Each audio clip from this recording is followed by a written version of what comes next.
New alarm bells ringing tonight on the coronavirus outbreak in this country. Doctors say the virus is spread through droplets when someone coughs or sneezes. And I think the business community, it's in their interest that people actually stay home and stop the spread. For a business that can allow more employees to telecommute, we want you to do that.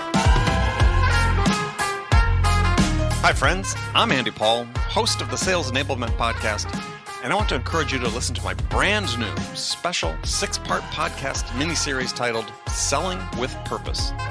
The team behind Sales Enablement Podcast and I put together this incredible series of inspiring conversations exploring what it means to sell with a mission greater than just hitting your numbers in this era of COVID-19 and beyond. So tune in to hear from world-class enterprise sales leaders and learn how their 6 companies will close $50 billion selling remotely. See how they've supported essential workers with the products and services they need to stay safe and thrive during this time of crisis. Subscribe to Selling with a Purpose now on Apple Podcasts, Spotify, Stitcher, or wherever you listen to podcasts.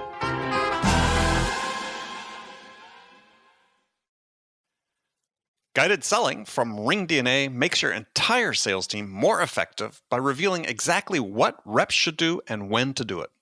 Guided selling works by transforming sales data into a curated list of prioritized sales actions. So when reps start their day, they'll never again wonder which prospects and accounts or hot inbound leads to reach out to next. Guided selling even shifts reps' priority in response to real-time buying signals. Finally, even new reps can sell like seasoned ones. Let RingDNA be your guide to success. Learn more at ringdna.com/guided selling. That's ringdna.com/guided selling.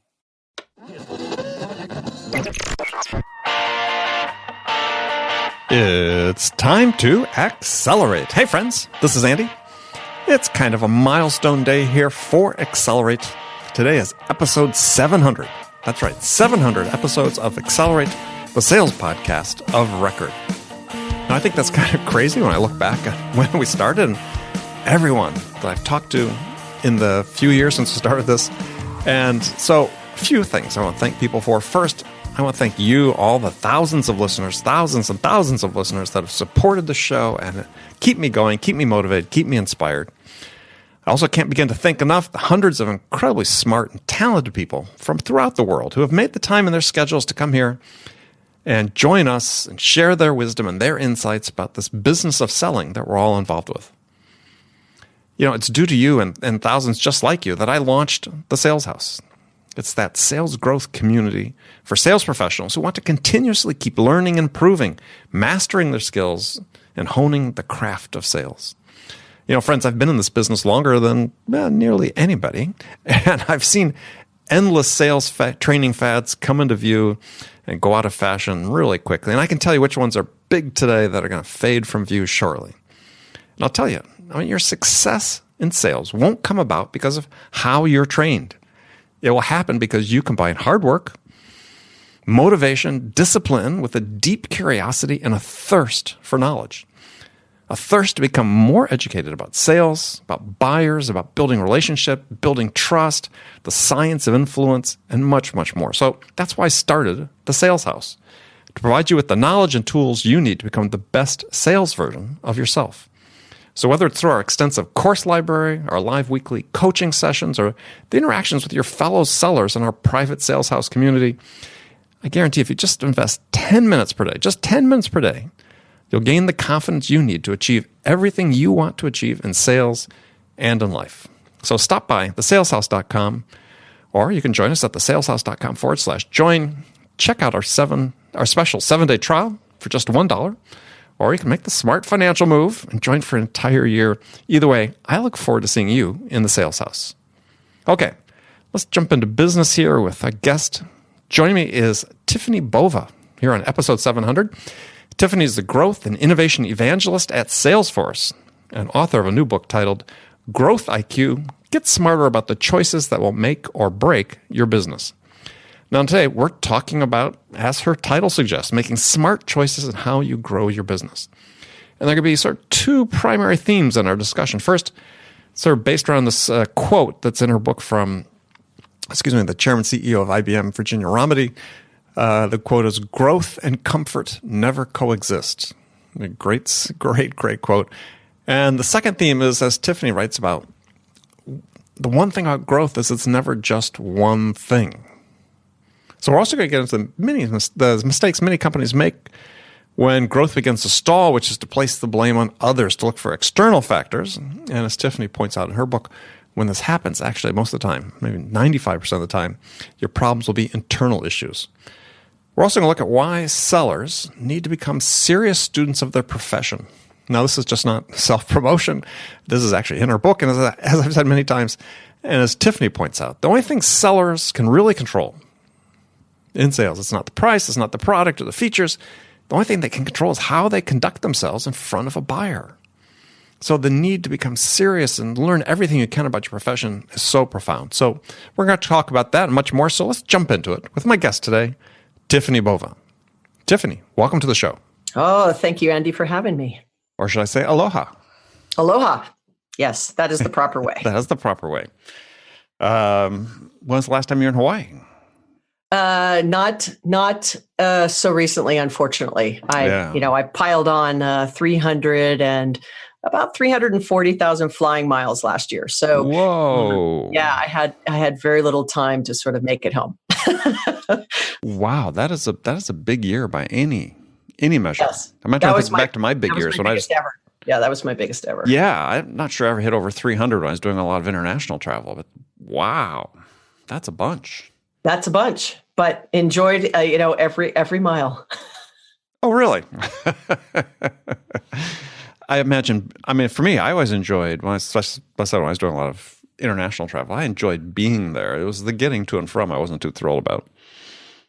Well, that's true. But, I don't even pay attention. Let's just put it that way. I sort of just don't pay attention. Yeah. You just sort of meander on a plane, get on a plane, get off a plane. Yeah. But, it could be worse. I could be driving on the 405 in Southern California, which I would much rather fly somewhere than drive on the 405. Than do that, right.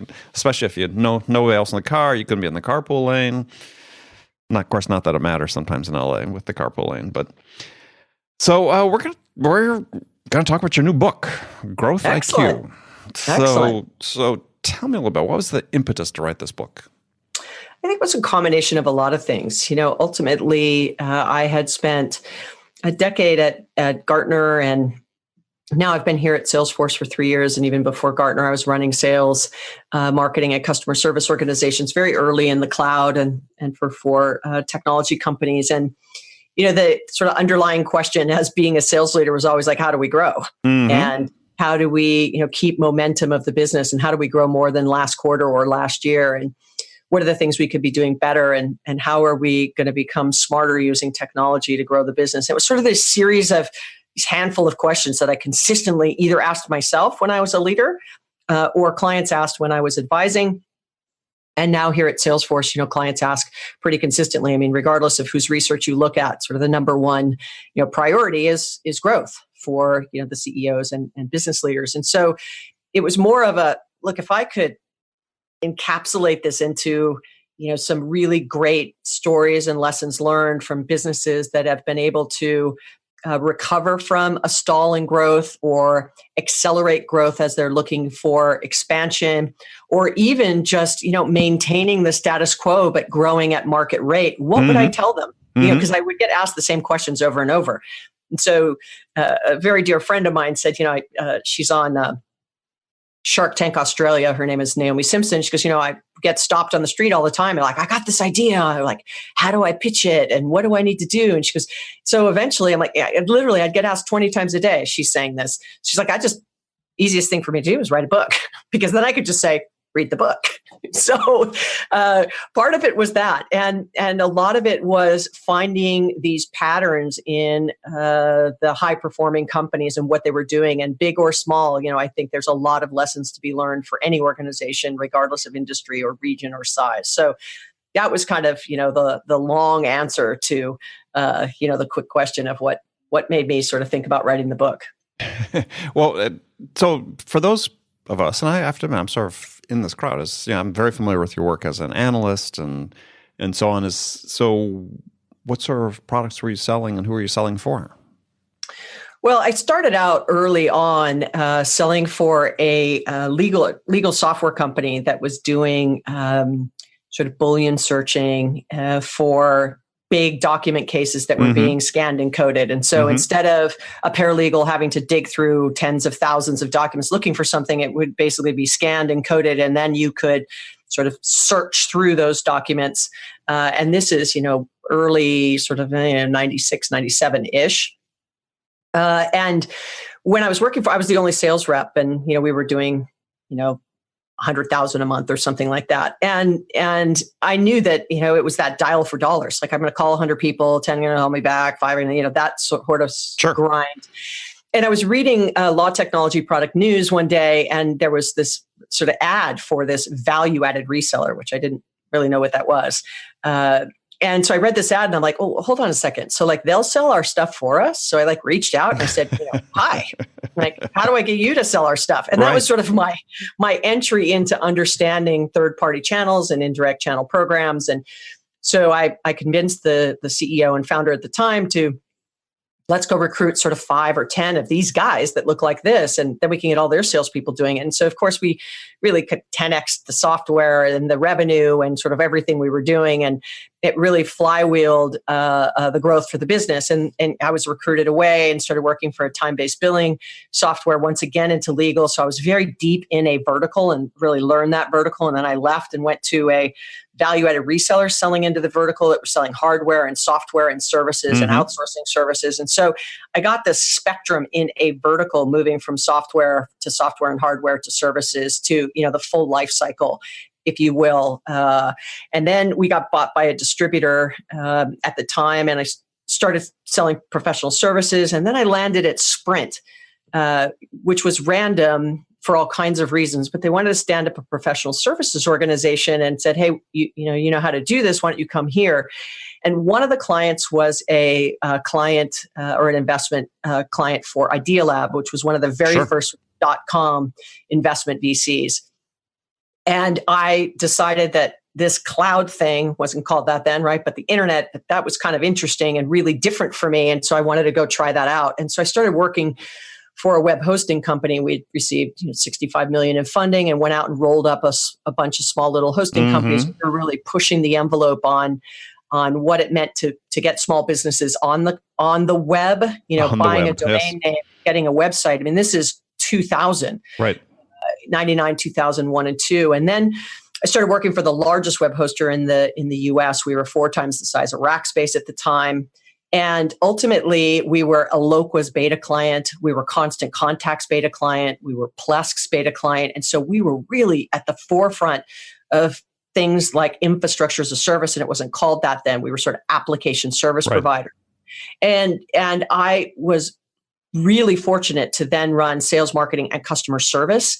So I learned a lot about social selling and selling via chat and phone, and then how to use customer service as another sales engine, and how do you scale 10 people, and search engine optimization and banner ads. I mean, we owned the word web hosting for like $5. Now, which company was this? This was Interland, which is now, by the way, web.com. Right. So it's web.com, and our dedicated business became Peer 1. And then a lot of our intellectual property was picked up by other web firms. But that was super early. And so it sort of indoctrinated me into, selling via subscription services and, online, and no field sales, no face-to-face sales in a really hot industry, more importantly, about what people didn't really understand. So you really had to teach them. And then when the transition happened between Interland and web.com, I left and was hired by Gateway Computers to stand up a division for them for indirect selling, which they had never had before. They had closed the stores and wanted to sell through partners. And so they brought me on board to sort of stand that up. And I was there until Gateway broke to half the business to Acer and half the business to Micron PC. And then I landed at Gartner. And so I didn't know my path. Looking back, when I was at Gartner, I looked back and said, what's great about this is that I understand selling software and hardware and services and cloud. I've worked in distribution and telco, and And not that had run multi-billion-dollar divisions. It was just that I had experienced it as a rep, as an AE, quota bearing, but also a leader. And so it gave me this very unique practitioner's perspective at Gartner. And I think that gave me a leg up against other analysts that may have just been sort of more academic on those particular topics. Right. And which is what we encounter mostly. And that's mostly what you encounter. And so I was able to understand sort of the little subtleties of doing things. And so, who knew 10 years later, I was a research fellow and really pushing the envelope on the future of sales and really the digital impact to the way companies will integrate sales, marketing, and service. And then Salesforce offered me something that I just couldn't resist. And so, now I have this wonderful opportunity to sort of balance two things. I get to travel around the world and meet with clients and hear and learn all the wonderful things they're doing, but I also get to work with clients that are trying to figure out their way forward. And so once again, it all kind of led to this book, Growth IQ, but more importantly, it's sort of a combination of my own experience and then all the thousands of conversations I've had over 25 years. Okay, well, let's jump to the book. I mean, I'm glad we got that background. I mean, so, because I think it's, as I mentioned before, it's sort of unusual for analysts to have been a practitioner to the extent you were, at least my experience. So it's always sort of like talking to an academic who's studied sales but never really done it. So the constant theme throughout the book is that, this whole idea of growth is really hard. It's not something you can take for given. Yeah, I would tell you that, one of the very first quotes in the book is growth and comfort never coexist, from Ginny Rometty, who is the CEO of IBM. And that really set the frame for the whole book, because one of the number one things I would hear is from a client is, look, we're really struggling in this quarter. Like, we have to end the quarter strong. What's the one thing we can do? Like, should I spend more marketing dollars? Should I hire more salespeople? Should we cut costs? Right? It would be the same dials would get turned. And I learned early on that it was never just one thing. And that really began this whole thought process for Growth IQ, which was the one thing about growth is it's never one thing. And that if you're comfortable, even if you're growing now, so for those of you listening, right, if you have a sales team or a company that's growing and you're listening to this, you're going to go, I don't have a problem. This is the time to actually invest in where you think you need to be 1-2 years from now. Because when you're coming from a place of strength of we are growing, this is the time to pilot and test things. Because if they don't work, we're not betting the business on it. Because if you're already starting to feel a stall and you're trying to make a course correction, it's a lot more risky because you don't have the additional capital to make those investments. Things are slowing down. You may have to actually cut costs. Morale might be lower. All of the things are working against you versus trying to do it from a place of strength. Well, that seems to be sort of an issue that you oftentimes see with startups. At least my experience of this is that there's a sort of assumption. It's like, we're going really great now. It's going to continue, as opposed to what you just talked about is, it's going really great now, but maybe we've had some good fortune. We sort of hit a moment or something, but moments don't last.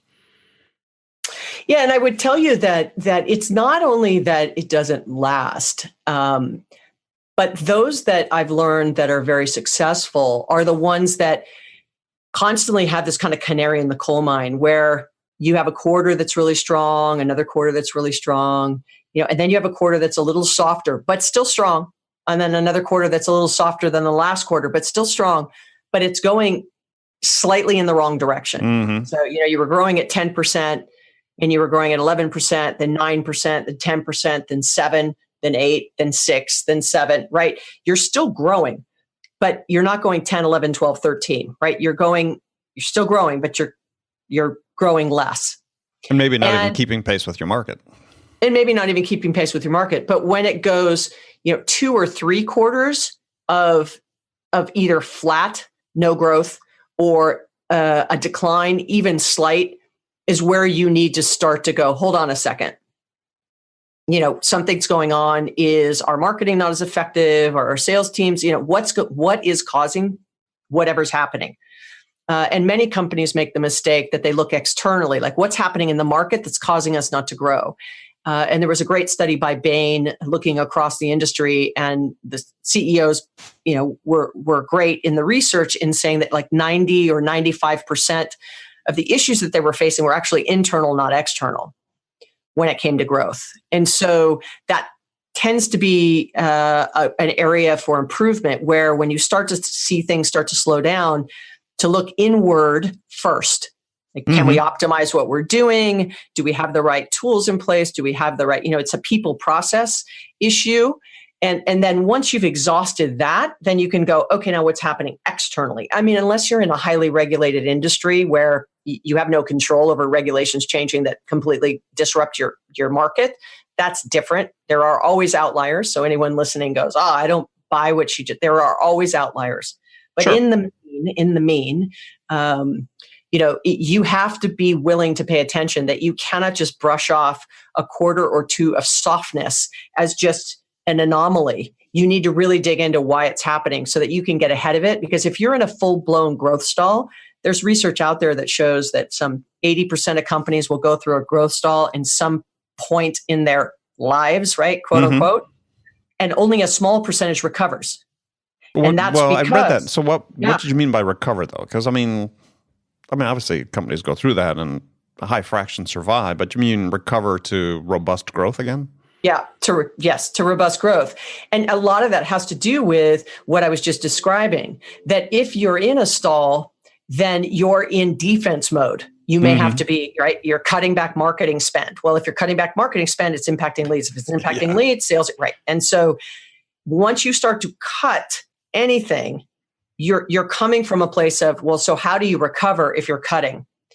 And so that's why if you're growing and you're growing well, that this is the time to invest. So even if you stumble, you course correct, you can fix it. You're always going to be coming back to a place of you're still growing. But if you get into, 4 to 6 quarters of no growth or declining growth, that's considered. So you are in a full-blown growth stall.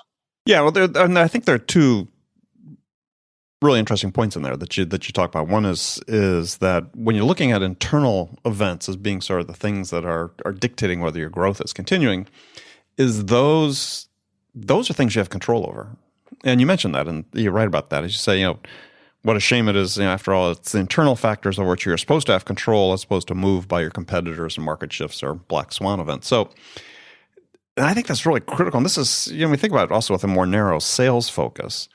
And at times when I see salespeople having troubles, it's because, again, they're looking externally as opposed to saying, well, what are the things that I have control over, that I can dictate, the levers I can move that will make a difference?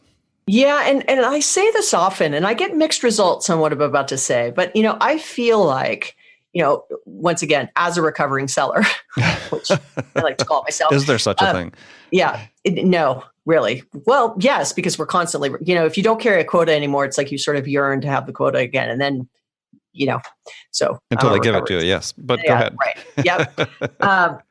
So it is that I believe there's one thing a sales rep can control, and only one thing. So as a rep, I'm talking an individual quota-carrying account executive. I don't get to pick my quota. Nope. That's for sure. I don't get to pick the territory I'm selling into or the vertical I'm selling into. I don't get to pick the tools I'm using usually. I don't get to pick what I do every day. It's call 100 people. Like, this is what I measured on. I don't design my own comp plan. I don't, pick how to do a pipeline review, sort of et cetera, right? The one thing I can control is my behavior in front of a client, whether that's on the phone, in an email, or face-to-face. And so for me, it's, how can sales reps be a student of their profession? And I cover this a little bit in my sales optimization chapter that, back to what you were saying, it's like, what can I do to help course correct personally? Because all that other stuff I can't control. I can make suggestions. I can work with my manager and try to change some things around to see if things will work. But at the end of the day, if I can do things personally, and so maybe that means I need to know my vertical better so I can overcome objections better. Does it mean I, learn the tools, how to maximize their usage, and especially around things like artificial intelligence, like, can I make it work for me versus feeling like it's working against me? Can I be smarter about who I'm talking to and what information I'm giving, or how I'm leveraging social selling or social media or platforms? Like, those things you can control. And if everybody did that as a sales rep versus saying, I've always done it this way, I'm always going to continue to do it this way, then I think there's huge opportunity for improvement. And I think along the same lines, though, is as long as their sales reps are sort of just putting their heads down and saying, well, the company told me this is what I should be doing in front of customers, and this is the process we use, this is the methodology, instead of taking the bull by the horns and taking responsibility for the behavior in front of customers and optimize it for whom they are, then they're not going to grow either. Absolutely. And I'd say, I think one of the hardest roles today, and I'd love, I wish I could see people's faces when I say this, right? But I think one of the hardest roles today is actually that middle sales management layer. Because an individual quota-bearing rep is, sort of saying upstream, right? This isn't working, like this, the leads aren't good, whatever they're saying, right? So sales manager has to manage down, meaning, I don't mean that looking down, I mean managing down into their team, right? But also the manager has to manage up. Well, my manager is telling me, your team should be calling 1,000 people a day and driving, X amount of pipe per week and, Y amount of, so the manager is squeezed between the face-to-face customer-facing AEs who actually know what's going on, right?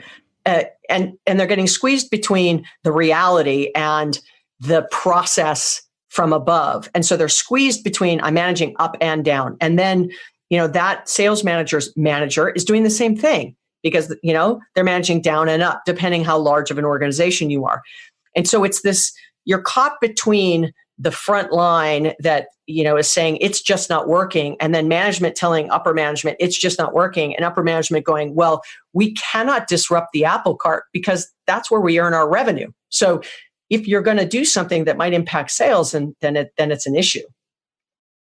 Well, here's a question for you. This is sort of out of left field a little bit, but driven a little bit by your chapter on optimizing sales and productivity is, in certain segments, especially more in the SaaS business, so on, there's these ideas, we have to have 5x pipeline coverage to get our certain amount of revenue and so on.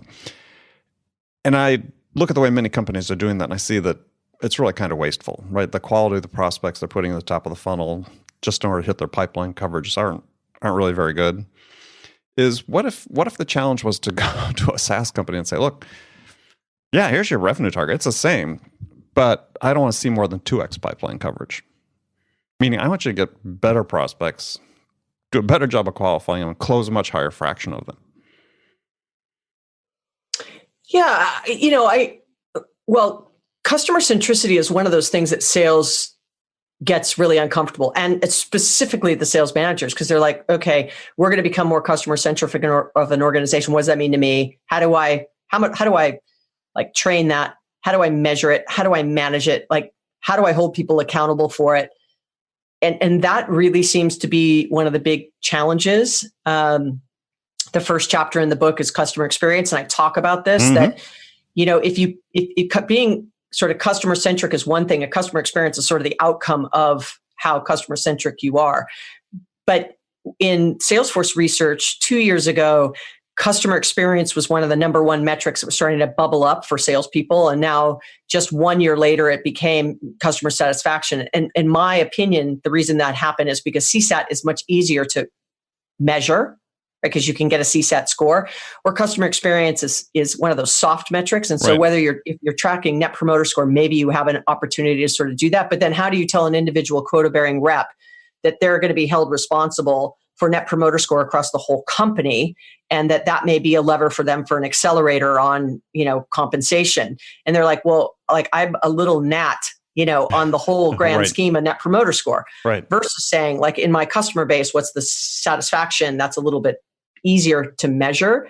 But I think this goes back to, how sales reps can actually control. But, someone much smarter than I has said, that your customers will only be happy as your employees. And so making sure that sales feels empowered to do what's right for the customer. If you're going to, as an executive, lead out and say, we're going to be more customer centric and we're leading with customer experience, but Mr. Sales Rep, I want you to call 100 people today. It's like, well, hold on. Do you want me to call 10 people and have really meaningful, valuable conversations? Right.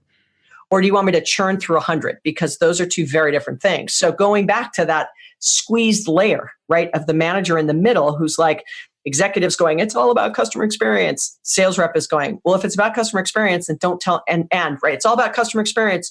Call 1,000 people today. Right. Yeah. Well, that's the thing is we got these contradictory impulses. And I think that there's sort of a level of, to me, it's like a security blanket because, a lot of companies sort of figured out the formula. Then we know, right? We know what our ratios are. We know if we're going to make 1,000 calls, we'll generate, 100 prospects and we'll close 20 of those. But I'm always amazed when I talk to, sort of middle tier and sometimes even, CRO level at smaller companies.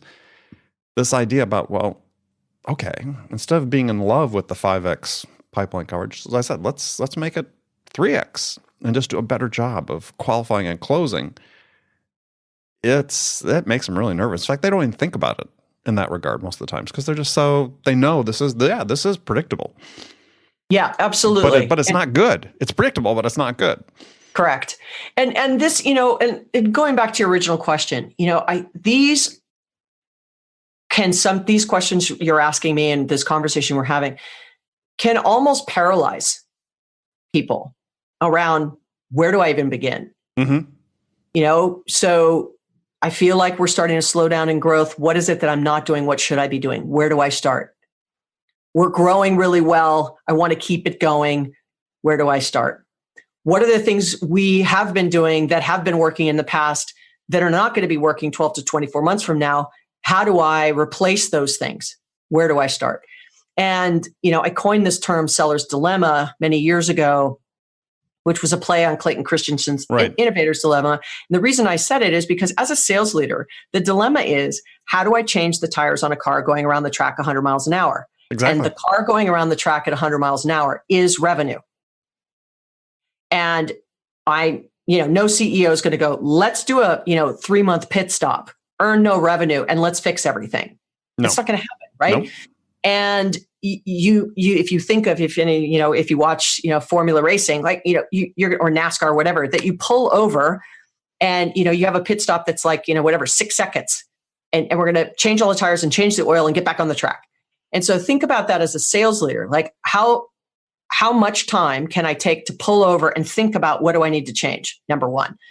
Number two, how much time, how much of my mental capacity am I going to take out of my day to give myself that pit stop to say, hey, what's the canary? What's changing? Mm-hmm. What doesn't look the way and then let me test some things while at the same time cars going around the track.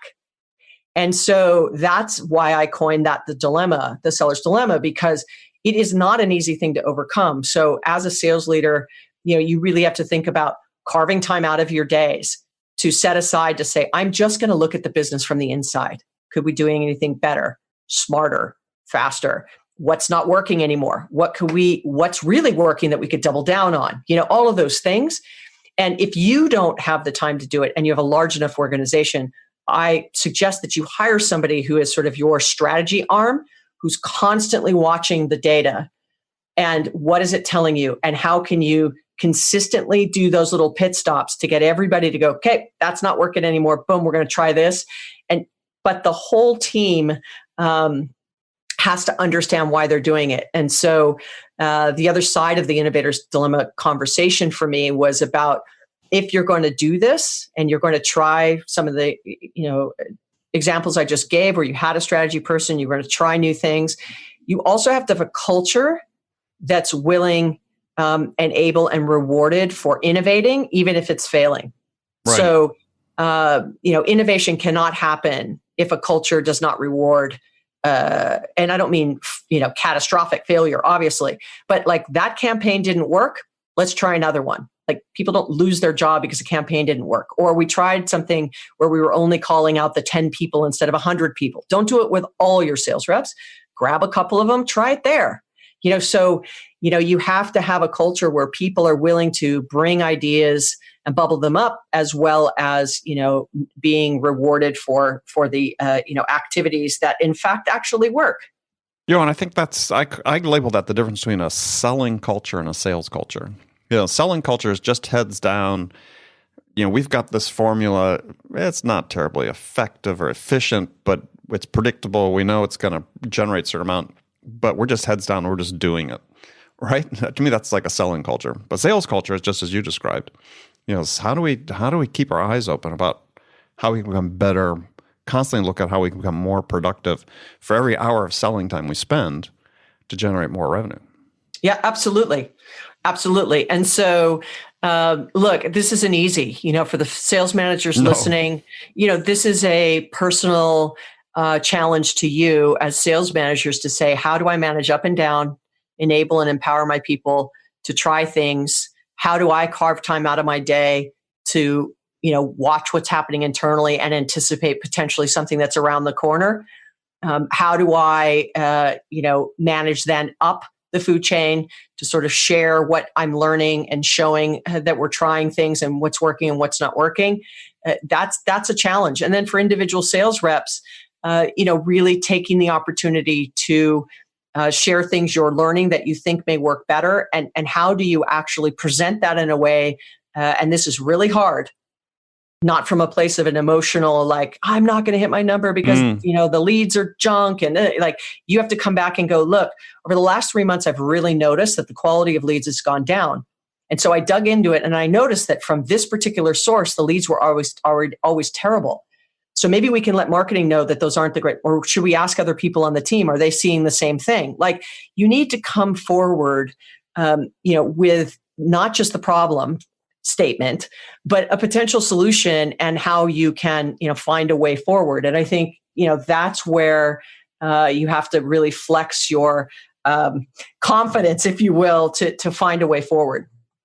Yeah, and I think along with that is also because you stated very, very well this idea about what sellers can control is their behavior in front of prospects and buyers. Is that, for me, is there's a certain amount of courage involved with top producers to sort of, they break the rules a little bit, right? I mean, there's certain process methods set out, but they're saying, look, I can do things differently and better. And what I find too often now is sellers sort of waiting to get permission to do that, as opposed to just begging for forgiveness, which I really think is what you need to do.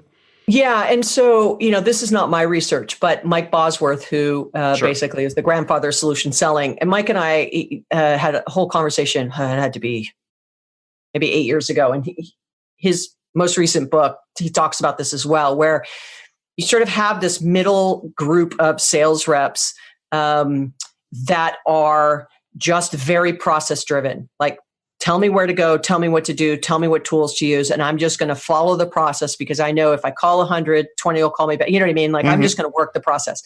And that tends to be about 65%, according to his work. 65% of the sales force, 2 words, fall in that category.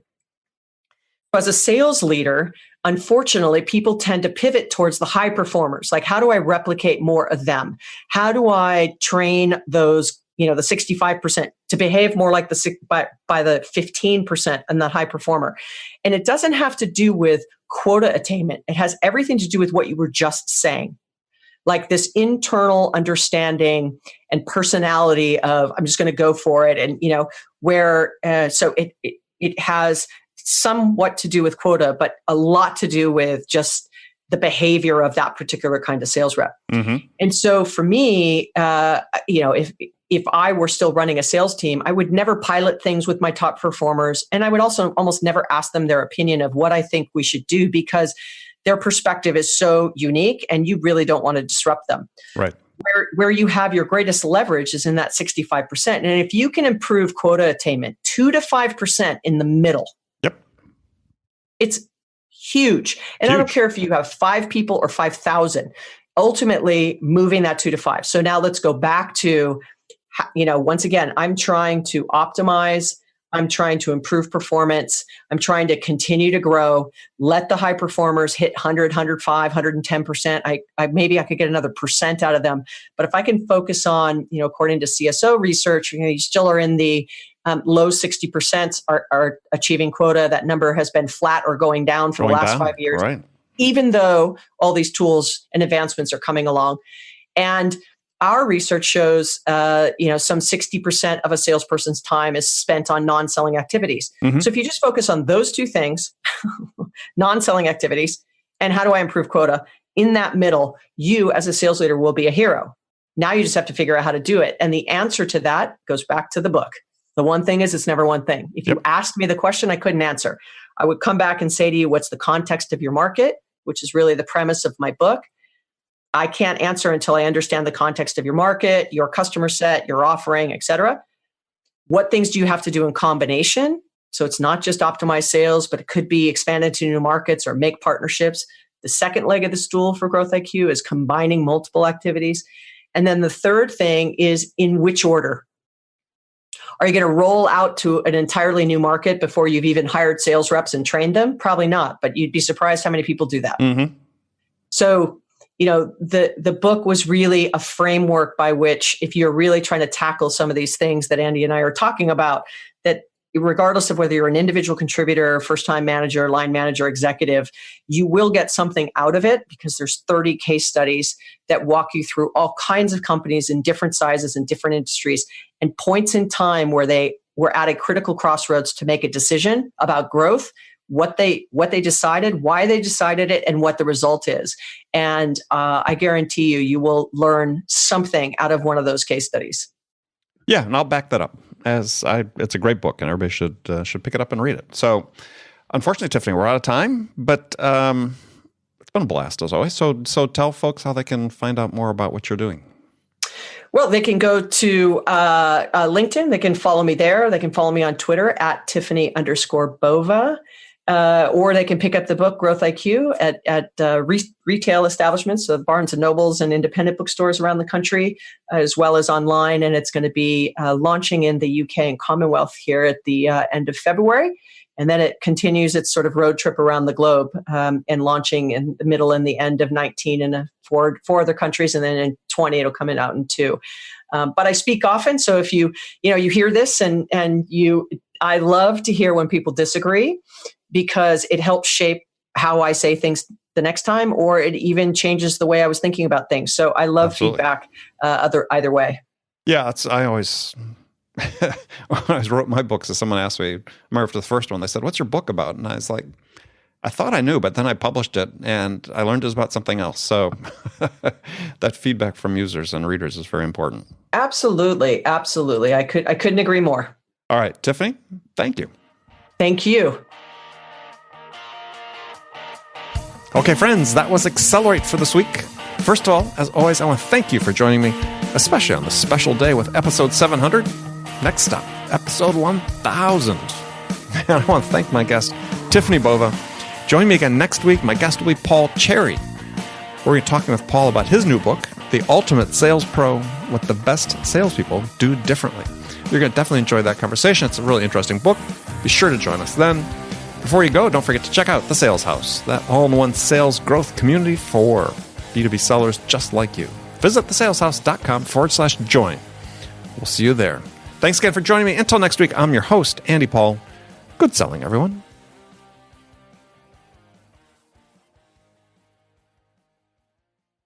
RingDNA is the leading sales enablement platform that uses AI to help scale business growth.